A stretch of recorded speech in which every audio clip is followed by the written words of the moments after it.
the registrar of political parties published a gazette notice in newspapers inviting those who have a contrary opinion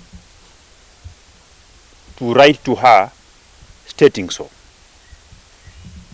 We have more than 150 senators and members of parliament who have written letters or petitions objecting the names that were suggested. From where I sit as a member of parliament, this means that those who attempted to bring a coup in the ruling party Jubilee were daydreaming, and the registrar of political parties' hands are held tight by the law, that those attempts should be declared null and void.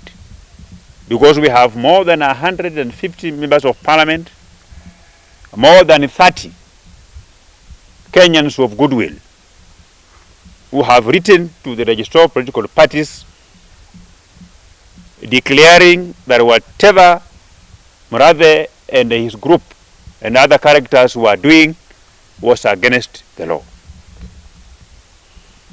We as a Jubilee Party, we have been holding meetings online for very many years, for very many days. When this matter was brought up again, we have had a meeting, and we have three options. Option number one is Jubilee Party. Option number two is Jubilee Party. Anybody want to guess option number three? Yes, Jubilee Party. And Murathe has been quoted on record saying that those statements that he has been making, that is the position of the President of the Republic of Kenya. I want to tell him this.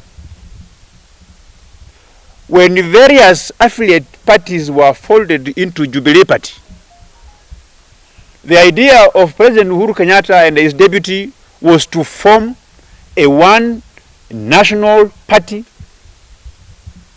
with this ideology, and it is on the same spirit that I want to tell them that in this party of Jubilee, there is no individual who calls the shots. There is no individual who is final. This party doesn't belong to Uhuru Kenyatta. It doesn't belong to William Ruto. It doesn't belong to Didmus Barasa. It belongs to millions of Kenyans who have a stake into this party. Jubilee Party can only be likened to ANC in South Africa. You've seen ANC in South Africa even summoning the president to respond to a number of issues. So those who are saying that an individual can speak on behalf of the party, those are daydreamers. And I want to tell the country and the Mlembe nation that Murathe and Atwoli, they represent 10 years back from today. But Didmus Barasa, Oscar Sudi, and very many young people of this country will represent today, will represent tomorrow, and will represent 40 years to come. And I want to challenge His Excellency the President. This is one Kenyan that I love. This is one Kenyan that I supported in 2 elections, 2017, and after his elections was annulled by the Supreme Court. And I want to challenge him because I love him, that the country is poised on a very wrong trajectory, where several people, when they are drunk in a bar, they quote him. When they are smoking bangi somewhere and they get high on marijuana, they quote him.